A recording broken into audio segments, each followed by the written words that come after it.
Bismillahirrahmanirrahim.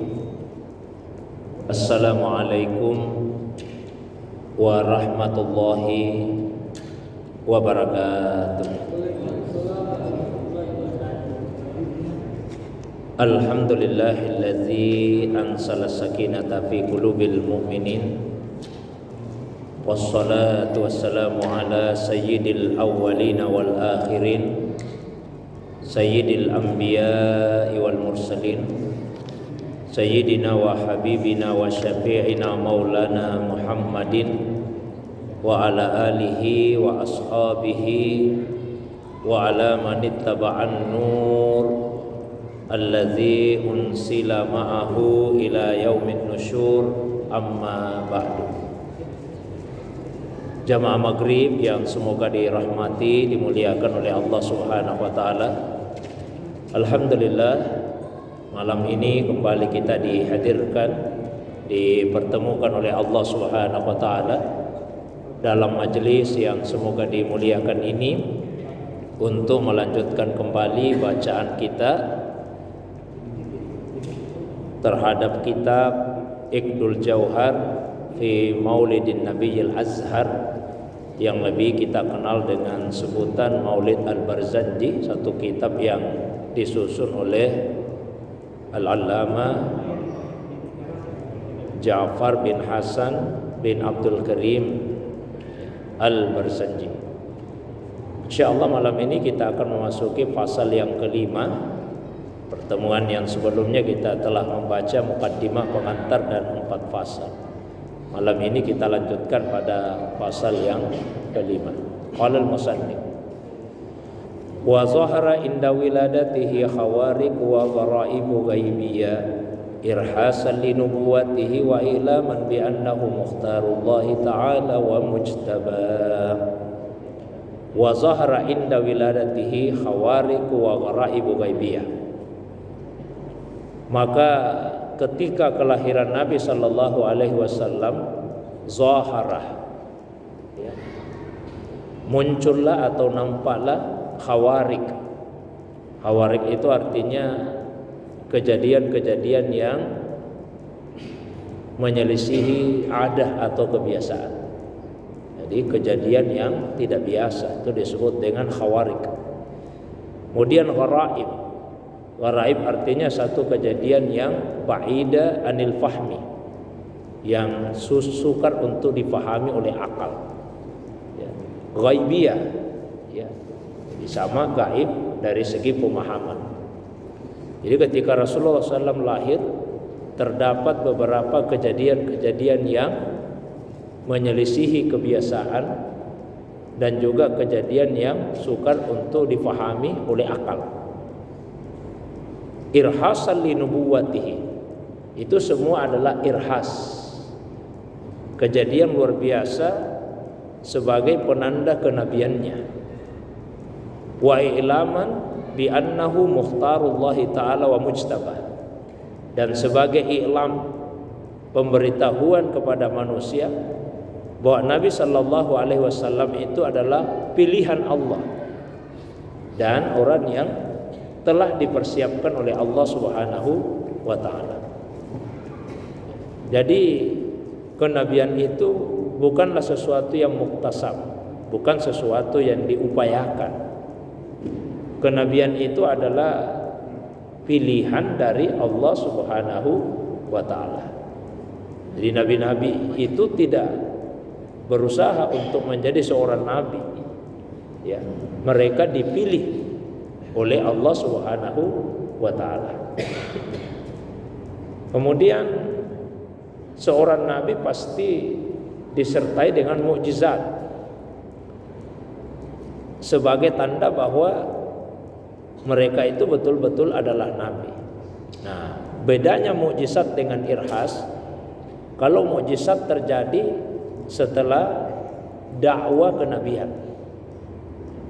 Tapi kalau irhas, kejadian yang terjadi sebelum para nabi itu diangkat sebagai nabi. Seperti misalnya Rasulullah SAW sejak kanak-kanak itu sudah pernah dibelah dadanya oleh malaikat. Ini sebelum beliau menjadi nabi, itu irhas. Ketika beliau masih remaja, kemudian mengadakan perjalanan, maka awan itu senantiasa menaunginya. Itu bahkan terjadi sebelum beliau menjadi nabi. Itu dinamakan dengan irhas. Nah, di kitab ini diuraikan beberapa khawarik, kejadian yang menyelisihi kebiasaan, kejadian yang tidak normal, kejadian yang tidak biasa, dan sesuatu yang gharib, yang sukar dipahami oleh akal. Dan kejadian itu sifatnya adalah irhas, bukti kenabian Rasulullah sallallahu alaihi wasallam. Apa saja itu? Fasidatis sama'u hifzan wa rudda anhal maradatu wa zawun nufusis syaitaniyah. Maka langit kemudian ditambah penjagaannya, lalu ditolaklah pada hari kelahiran Nabi al-maradah. Maradah itu adalah setan-setan yang ganas, setan-setan yang liar. Jadi setan Pak ada perbedaannya juga dari segi keganasannya. Yang ganas itu disebut dengan maradatus syayatin. Misalnya di dalam hadis riwayat An-Nasai disebutkan bahwa di bulan Ramadan itu tughallu fihi maradatus syayatin. Yang dibelenggu adalah maradatus syayatin, setan-setan yang ganas, setan-setan yang liar. Bukan semua setan. Yang dibelenggu hanya setan-setan yang ganas, setan-setan yang liar saja. Itu pendapat dari sebagian ulama kita. Nah, pada hari kelahiran Rasulullah SAW, langit ditambah penjagaannya. Setan-setan yang ganas, yang biasa berusaha naik ke atas langit untuk mencuri dengar pembicaraan-pembicaraan gaib, pembicaraan para malaikat, itu kemudian ditolak, tidak bisa lagi naik. Begitu juga zawun nufusis syaitaniyah, yang mempunyai jiwa-jiwa syaitan. Jadi jin-jin itu ada yang selalu berusaha untuk naik ke atas langit mencuri dengar pembicaraan gaib. Kemudian yang didengar itu disampaikan kepada dukun-dukun. Boleh jadi ada satu berita yang benar yang didengarkan, disampaikan ke dukun, tapi kemudian dihiasi dengan 1000 kebohongan.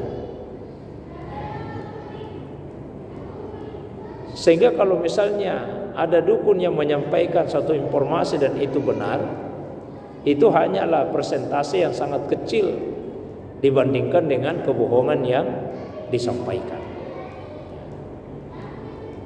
Warajamatin nujumun nayyirat kulla rajimin bihali marqah. Lalu kemudian bintang-bintang yang berapi itu melemparkan apinya kepada setan-setan tadi ketika berusaha naik ke atas langit. Bintang-bintang punya beberapa fungsi, di antaranya sebagai hiasan langit, perindah langit, kemudian sebagai penunjuk arah, juga sekaligus sebagai alat pelontar setan. Wa tadallat ilaihi sallallahu alaihi wasallam al-anjumuz zuhriyah. Kemudian bintang-bintang zuhriyah, bintang Venus, lalu mendekat kepada Nabi sallallahu alaihi wasallam, mendekat ke bumi. Wastanarat binuriha wihadul harami warubah, sehingga tanah haram, baik dataran tingginya maupun dataran rendahnya, kemudian menjadi bercahaya, ya, dengan cahayanya, dengan cahaya dari bintang-bintang Venus tadi. Wa kharaja ma'ahu nurun adaa'at lahu qusurus Syamil Qaisariyah. Ketika Rasulullah SAW dilahirkan, maka keluarlah bersamanya nur, cahaya. Cahaya itu kemudian menerangi istana-istana kekaisaran Syam. Informasi ini diantaranya di dalam kitab Ma'arijus Su'ud yang ditulis oleh Imam An-Nawawi, bahkan disandarkan langsung kepada Aminah, ibunda Rasulullah sallallahu alaihi wasallam, yang menceritakan bahwa ketika beliau melahirkan Rasulullah itu keluar cahaya, dan cahaya itu kemudian sampai ke negeri Syam sehingga beliau bisa menyaksikannya.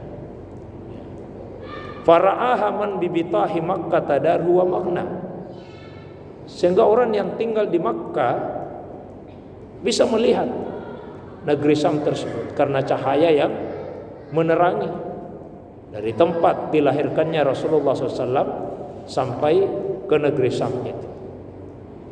Wansada al-iwanu bil madainil kisrawiyah, kemudian singgasana Kisra, penguasa Persia, itu kemudian menjadi roboh. Allazi rafa'a Anusyarwana samkahu wa sawwa, yaitu singgasana yang pondasinya ditinggikan oleh Anusyarwan, ya, rajanya, dan kemudian dikokohkannya, tapi kemudian menjadi roboh. Ini sebagai penanda lahirnya Rasulullah sallallahu alaihi wasallam.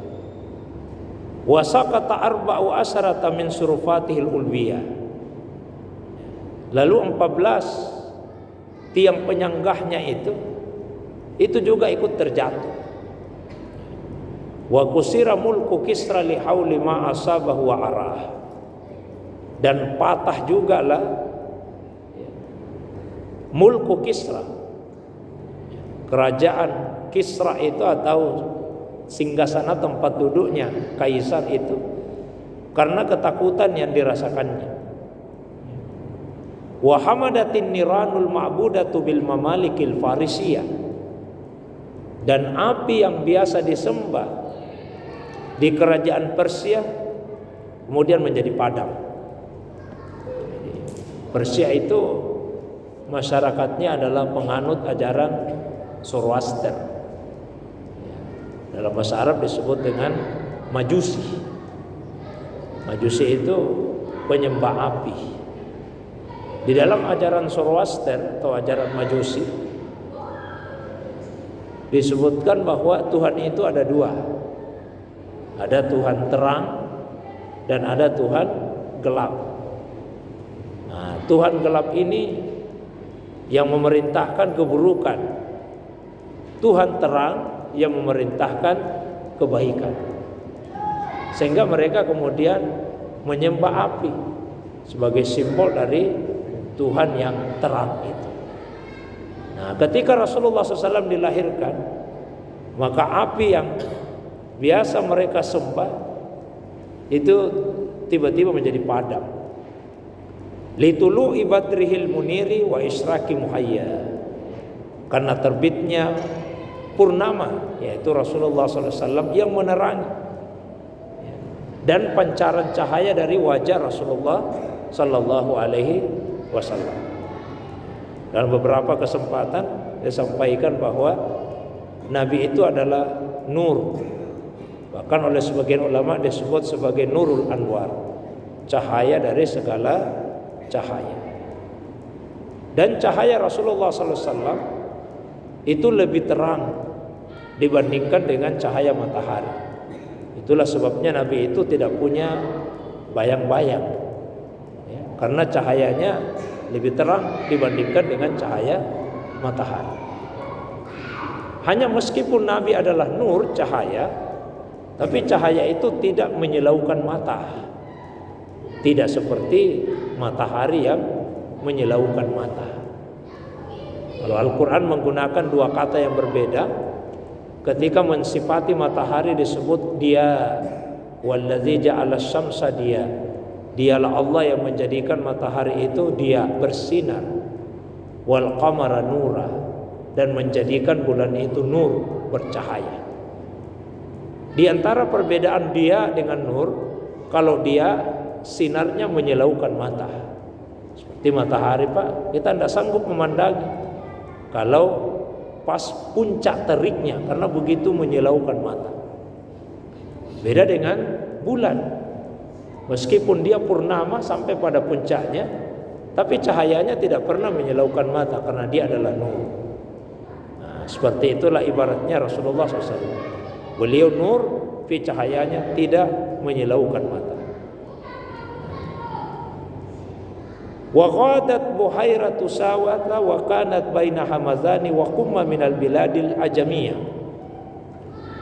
Lalu kemudian Danau Sawa, sebuah danau namanya Danau Sawa, yang terletak di antara negeri Hamazan dengan Kum, yaitu negeri-negeri Ajam.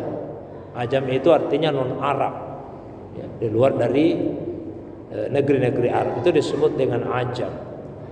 Orang Arab membagi, ada Arab, ada Ajam. Kalau Arab ya orang Arab, kalau Ajam ya orang Ajam. Kalau negeri biladil Arabiyah, negeri-negeri Arab. Kalau yang bukan Arab disebut dengan biladil Ajamiyah. Nah, ini ada dua negeri, Hamazan dan Kum. Itu termasuk negeri-negeri Ajam. Di antara kedua negeri itu terdapat Buhairatu Sawa. Ada Danau Sawa. Ketika Rasulullah dilahirkan, maka danau itu kemudian qadat, menjadi kering. Wajaffat idqab fawaqifu mawjiha as-sajajiyah nabi ukhati kalmiyah. Menjadi kering. Padahal biasanya air itu mengalir dari sumbernya dan mengeluarkan air yang deras. Tapi ketika Rasulullah menjadi kering. Wa fada wadi samawati wa hiya mafasatun fi falati wa bariyah. Lam yakun biha qablu ma'u yanqau li zam'anillah. Sebaliknya wadi Samawa, lembah Samawa tiba-tiba banjir penuh dengan air. Padahal dia adalah mafasa. Mafasa artinya tanah lapang yang berada di daratan. Yang sebelumnya air tidak pernah muncul untuk menghilangkan rasa haus orang-orang yang haus. Wa kana mauliduhu sallallahu alaihi wasallam bil mawdi'il ma'rufi bil irasil makkiyah. Kelahiran Rasulullah sallallahu alaihi wasallam di suatu tempat yang dikenal dengan Iras al-Makkiyah. Menurut banyak ulama kita, rumah tempat kelahiran Nabi sallallahu alaihi wasallam masih bisa kita lihat itu sekarang dijadikan sebagai maktabah, dijadikan sebagai perpustakaan. Itu pendapat sebagian ulama kita. Nah, hanya pemerintah Saudi tidak memperlihatkannya secara terang-terangan deh. Dijadikan saja sebagai maktabah, dijadikan sebagai perpustakaan.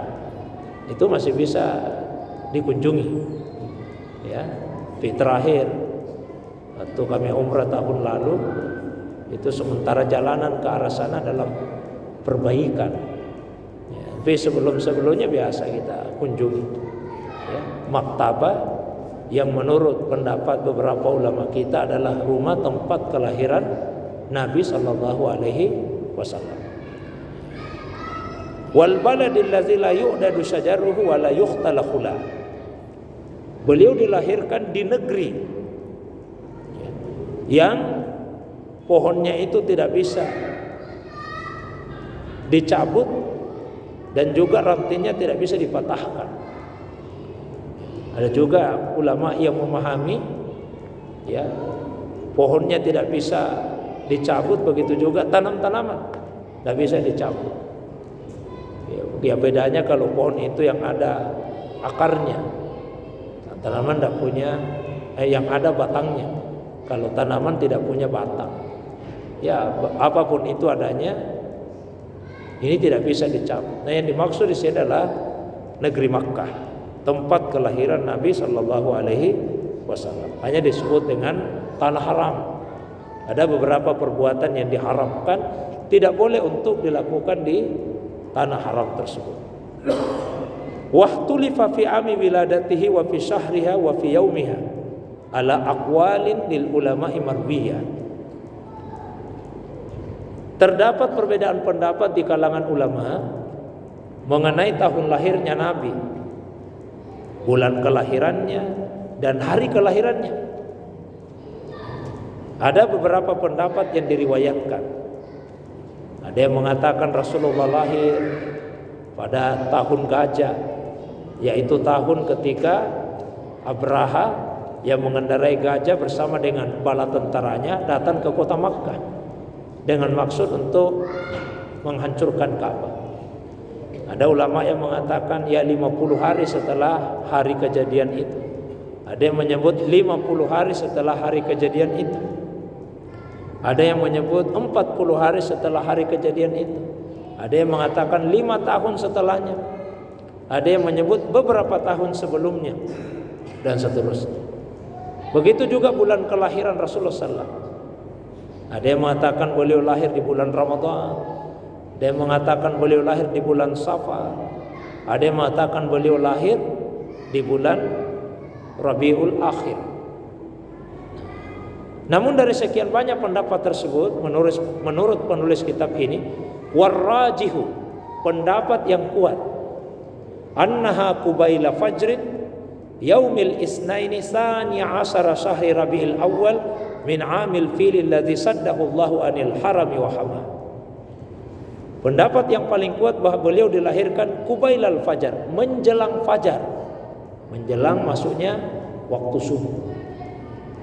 Yaumil isnain, pada hari Senin. Tsaniya asyara, pada hari yang ke-12. Syahri Rabiul Awal, pada bulan Rabiul Awal. Min amil fil, pada tahun gajah, yaitu tahun ketika sekali lagi Ka'bah hendak dirobohkan oleh Abraha yang mengendarai gajah bersama dengan bala tentaranya. Saddahullahu anil haram, yang Allah menolak mereka, menghalangi mereka sehingga tidak bisa mencapai tanah haram, wahama, dan Allah Subhanahu wa taala memeliharanya. Jadi memang waktu kelahiran Nabi itu, hari kelahiran Nabi itu tidak disepakati oleh semua ulama. Dan itulah salah satu alasan seperti yang pernah saya sampaikan, mengapa bukan hari kelahiran Nabi atau tahun kelahiran Nabi yang dijadikan sebagai patokan perhitungan tahun Islam, karena tidak disepakati tahun berapa Nabi lahir. Yang disepakati adalah peristiwa hijrah. Karena kalau peristiwa hijrahnya Nabi dan sahabat dari Makkah ke Madinah, itu semua sahabat, semua tabi'in yang masih hidup pada saat itu, mereka semua sepakat tahun berapa itu kejadiannya. Maka peristiwa hijrah itulah yang dijadikan sebagai patokan, sehingga kemudian tahun yang digunakan di dalam umat Islam, oleh umat Islam, itu dinamakan dengan tahun Hijriah. Nah, inilah kandungan dari pasal yang kelima, yang intinya menceritakan beberapa khawarik dan gharaib, kejadian-kejadian luar biasa yang mengiringi kelahiran Nabi SAW sebagai irhas, sebagai penanda kenabian beliau. Nah, insyaallah pasal yang berikutnya, pasal yang ke-6, nah, itu akan menceritakan tentang